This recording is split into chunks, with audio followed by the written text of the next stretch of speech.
A very good morning all of you. Welcome to my YouTube channel Rakesh sir. आज इस video के माध्यम से हम जानेंगे गोल्डन रूल ऑफ अकाउंटिंग को। But golden rule of accounting को समझने से पहले एक अकाउंटिंग के छोटे डेफिनेशन पे चर्चा करेंगे और उसी के आधार पर हम गोल्डन रूल ऑफ अकाउंटिंग को समझेंगे। तो चलिए आते हैं अकाउंटिंग के डेफिनेशन पे।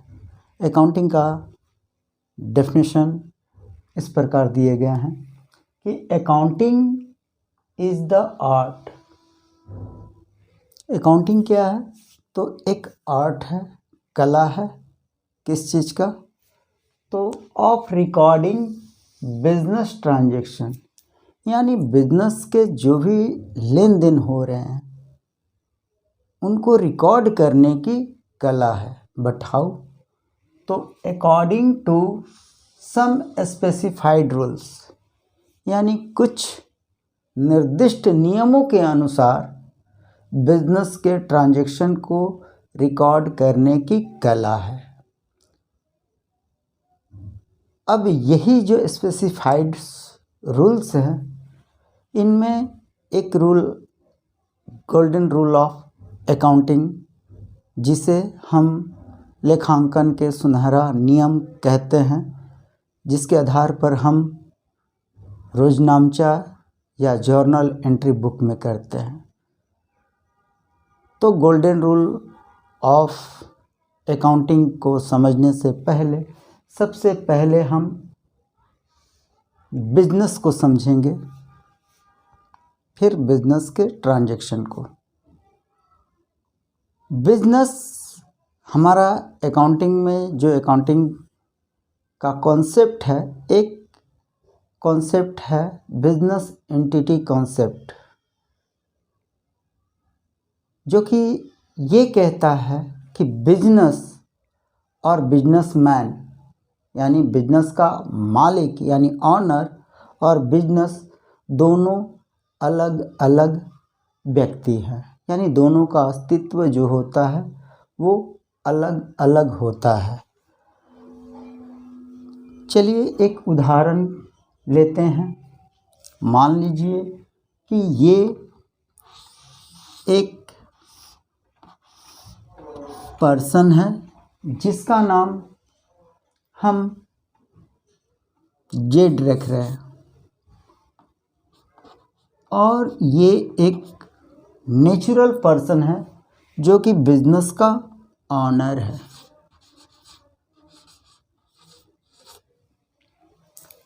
इसने क्या किया कि एक बिजनेस को एस्टैब्लिश कर रहा है, यानी स्टार्ट कर रहा है, जिसका नाम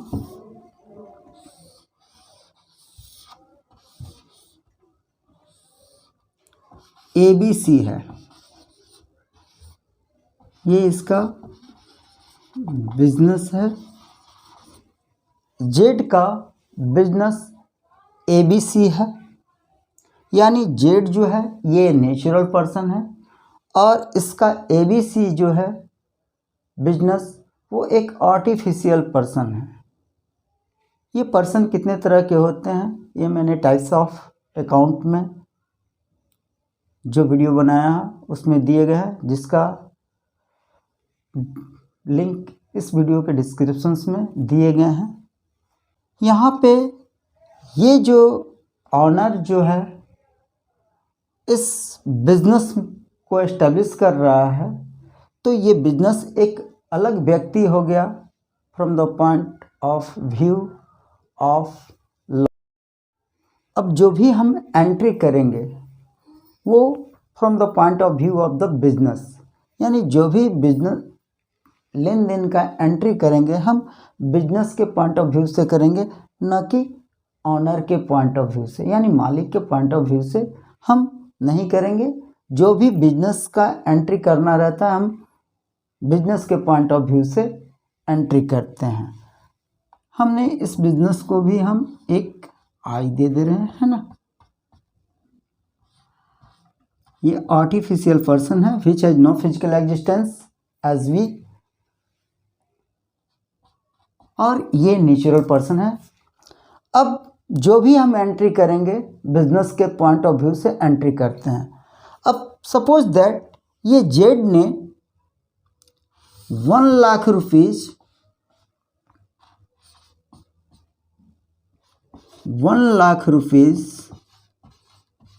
इस बिजनेस में एज अ कैपिटल के रूप में इन्वेस्ट कर रहा है, और ये जिस चीज़ का बिजनेस करने जा रहा है तो जाहिर सी बात है इस बिजनेस का ये जो कैश के रूप में आ रहा है, यही एसेट्स इस बिजनेस के ऊपर यही एसेट्स हो जाएगा, और इतना ही रुपए के बराबर ये लायबिलिटीज होगा एक कैपिटल के रूप में इसके लिए। और इस पैसे से ये बिजनेस का जिस बिजनेस को कर रहा होगा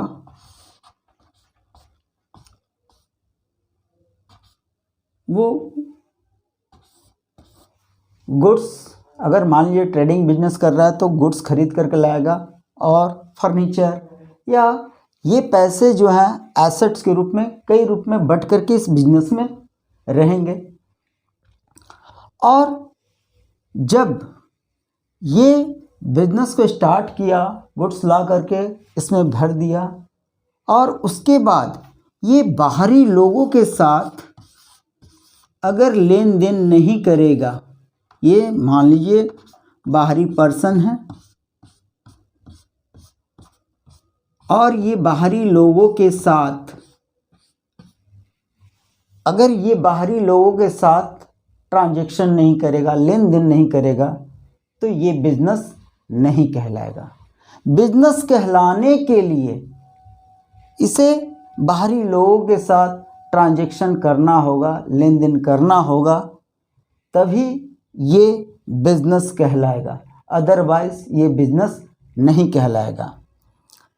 इसलिए यानी कहने का मतलब बिजनेस को इन लोगों के साथ लेन देन करना होगा, तभी ये बिजनेस कहला रहा है। इसलिए जो गोल्डन रूल का सबसे पहला रूल बना है वो है पर्सनल अकाउंट। पर्सनल अकाउंट में क्या कह दिया गया है? पर्सनल अकाउंट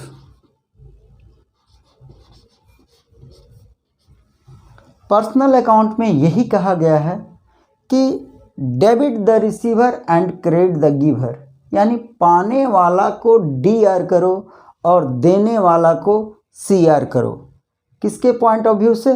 बिजनेस के पॉइंट ऑफ व्यू से देखेंगे कि बिजनेस के नज़र में ये बाहरी पर्सन अगर पाने वाला है तो डेबिट करेंगे, अगर इस बिजनेस से ये बाहरी पर्सन पाने वाला है, यदि रिसीवर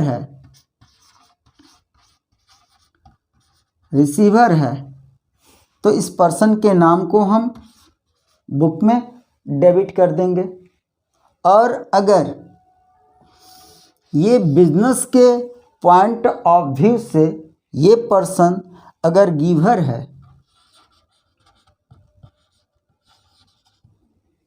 तो इस पर्सन के नाम को बिजनेस के बुक में हम क्रेडिट कर देंगे। यानी पहला जो गोल्डन रूल ऑफ अकाउंटिंग है उसमें इन पर्सनों को ही लिया है और इन पर्सन से ही पर्सनल अकाउंट बनाया और कहा गया है कि अगर ये पर्सन बिजनेस के नज़र में रिसीवर है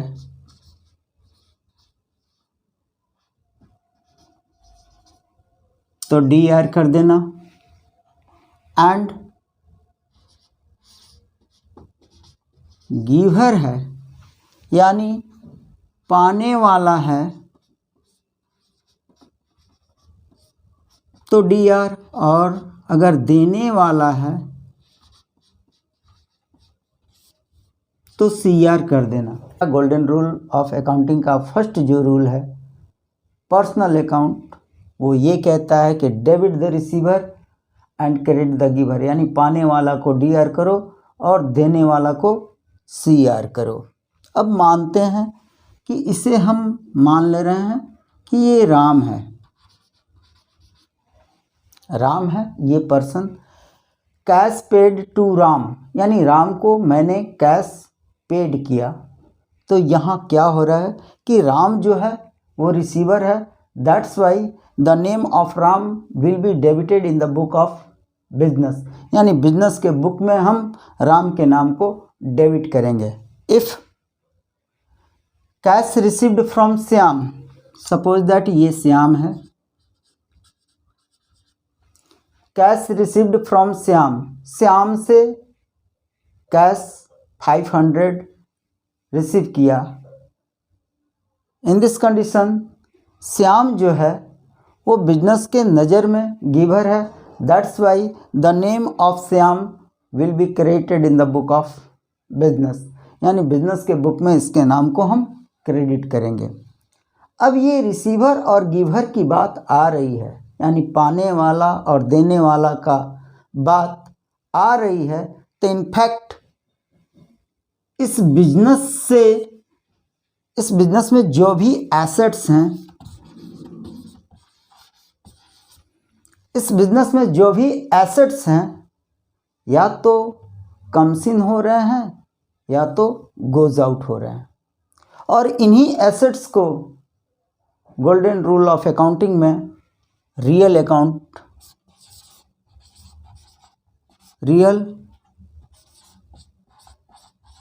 अकाउंट के रूप में जाना जाता है। जितने भी बिजनेस की एसेट्स होती हैं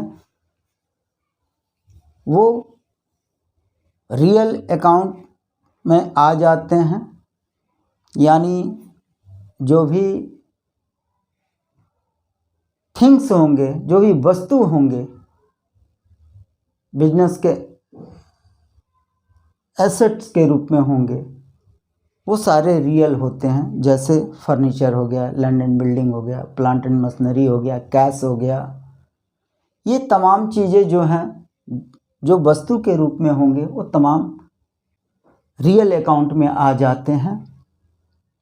अब ये रियल या तो बिजनेस में कम्स इन होंगे या तो गोज आउट होंगे। That's why real account says that debit what comes in and credit what goes out. अगर ये बिजनेस में एसेट्स कम्स इन हो रहा है तो डेबिट कर देंगे, एंड गोज आउट हो रहा है तो उसे क्रेडिट कर देंगे। यानी बिजनेस में जो भी संपत्ति आएंगे उसे डेबिट कर देंगे और बिजनेस से जो जाएंगे उसे हम क्रेडिट कर देंगे।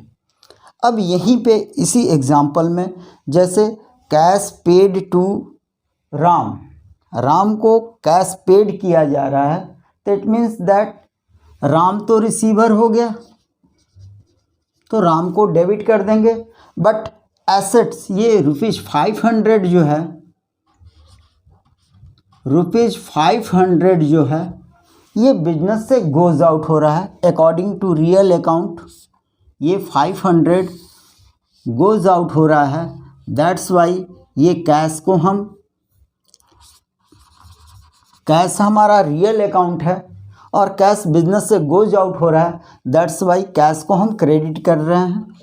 यानी जब एसेट्स बिजनेस से गोज आउट होगा तो समवन तो रिसीवर होगा ही, कोई ना कोई तो पाने वाला होगा ही।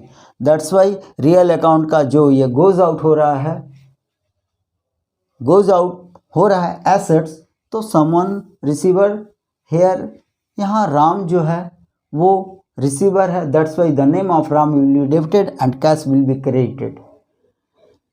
Second example, cash receive from Shyam. अब कैश रिसीव हो रहा है श्याम से, तो यहाँ क्या हो रहा है कि ये कैश जो है वो बिजनेस में आ रहा है, यानी एसेट्स बिजनेस में आ रहा है, that's why cash will be debited. Cash जो है वो हमारा रियल अकाउंट है, यानी बिजनेस का जो भी संपत्ति हैं वो रियल अकाउंट के अंतर्गत आ जाते हैं, except debtor. Cash at bank जो होगा यानी बैंक में जो पैसा है, यानी वो किसी पर्सन को इंडिकेट करता है, आर्टिफिशियल पर्सन को। दैट्स वाई बैंक जो है वो पर्सनल अकाउंट है। और जो भी संपत्ति हैं वो रियल अकाउंट होते हैं।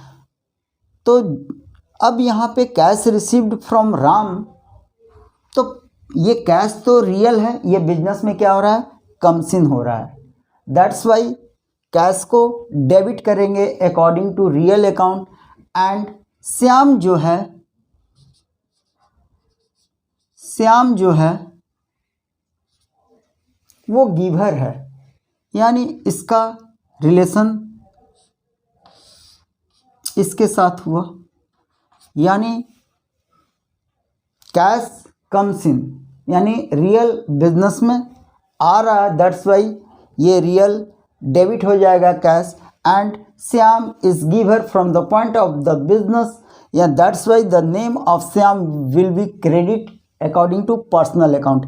यानी पर्सनल अकाउंट कहता है कि पाने वाला को डीआर और देने वाला को सीआर। यहाँ श्याम देने वाला है, इसलिए इसको हमने क्रेडिट कर दिया पर्सनल अकाउंट के अंतर्गत। और तो बिजनेस में कैश कम्स इन हो रहा है, दैट्स वाई कैश को डेबिट कर दिए। और श्याम जो है वो गिवर है, इसलिए श्याम के नाम को हम क्रेडिट कर दिए।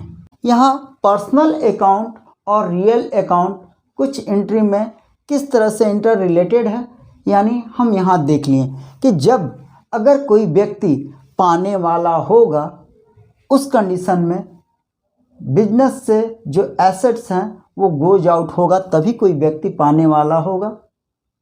इसलिए उस व्यक्ति के नाम को डेबिट करेंगे जो बिजनेस के नज़र में पाने वाला होगा। और जब वो पाने वाला होगा तो इनफैक्ट रियल जो है संपत्ति जो है वो गोज आउट होगा, और जो संपत्ति गोज आउट होगा उसे हम क्रेडिट कर देंगे। उसके बाद यहाँ पे जो है cash received from Shyam, cash जो है वो रिसीव्ड कर रहे हैं हम श्याम से, यानी श्याम से प्राप्त हुआ 500 रुपया। इस कंडीशन में क्या हो रहा है, बिजनेस में 500 रुपया आ रहा है, यानी जब आ रहा है तो यानी रियल जो है हमारे बिजनेस में आ रहे हैं। That's why cash will be debited according to real account. और श्याम जो है वो गिवर है, इसलिए the name of Shyam will be credited according to personal account, यानी पर्सनल अकाउंट के अंतर्गत उसके नाम को हम क्रेडिट करेंगे। अब सवाल उठता है, थर्ड है नॉमिनल अकाउंट। ये नॉमिनल अकाउंट क्या होता है? नॉमिनल अकाउंट बिजनेस का मेन जो उद्देश्य होता है, यानी ऑब्जेक्टिव होता है, वो प्रॉफिट को अर्न करना। और इस प्रॉफिट को अर्न करने के लिए बिजनेस को बहुत सारे एक्सपेंसेस को भी बियर करना पड़ता है, और इनकम भी प्राप्त होते हैं, बट अनफॉर्चुनेटली कभी कभी लॉस भी हो जाते हैं। यानी बिजनेस में जो भी खर्च, हानि, प्रॉफिट, आमदनी जो हैं, इसे हम नॉमिनल अकाउंट के अंतर्गत लेते हैं, जिन्हें हम सिर्फ नाम से ही जानते हैं, उसको देख छू नहीं सकते हैं। यानी उसे सिर्फ उसके नेचर को अंडरस्टैंड करेंगे, समझेंगे कि वो खर्च है या हानि है, लाभ है या आमदनी है। इन चीज़ को हम लोग नॉमिनल अकाउंट के अंतर्गत लेते हैं। इसके अनुसार जो भी एक्सपेंसेस या लॉसेज होंगे उन्हें हम डेबिट करेंगे, और जो भी प्रॉफिट या इनकम होंगे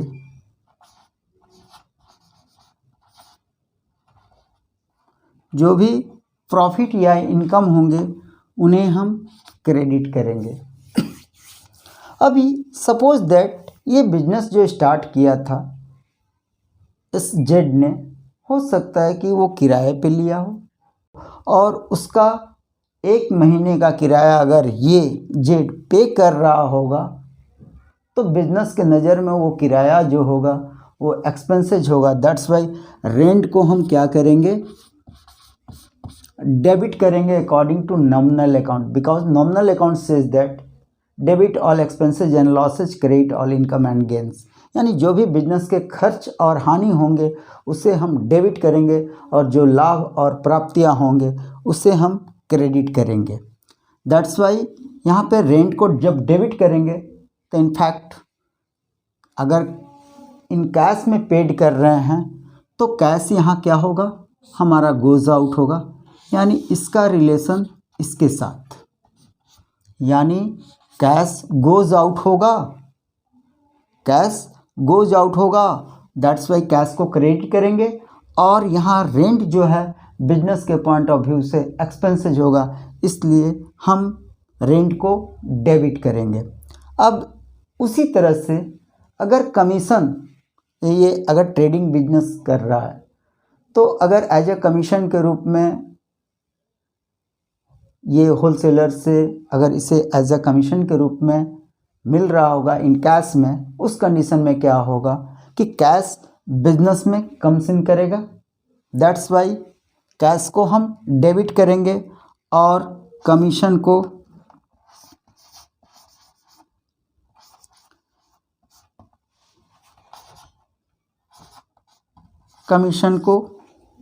क्रेडिट कर देंगे, बिकॉज कमीशन जो है वो बिजनेस के पॉइंट ऑफ व्यू से इनकम है। That's Y commission will be credited. यानी इसका रिलेशन ये कमीशन का इसके साथ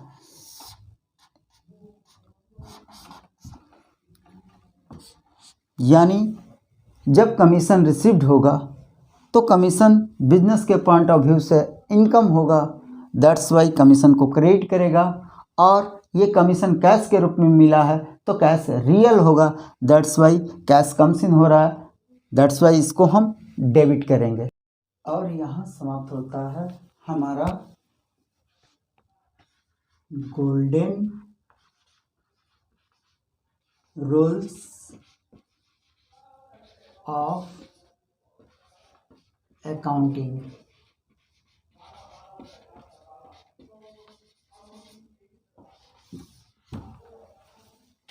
जो कि पर्सनल अकाउंट जिसे हम व्यक्तिगत खाता कहते हैं, रियल अकाउंट जिसे हम वास्तविक खाता, और नॉमिनल अकाउंट जिसे हम नाममात्र खाता कहते हैं।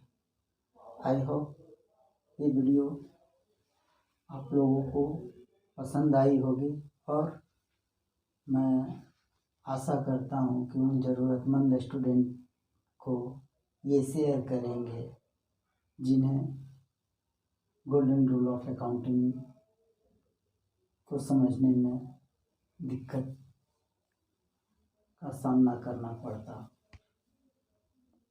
Thank you for watching this video. Like and subscribe पसंद आई होगी तो कर देंगे। Thank you.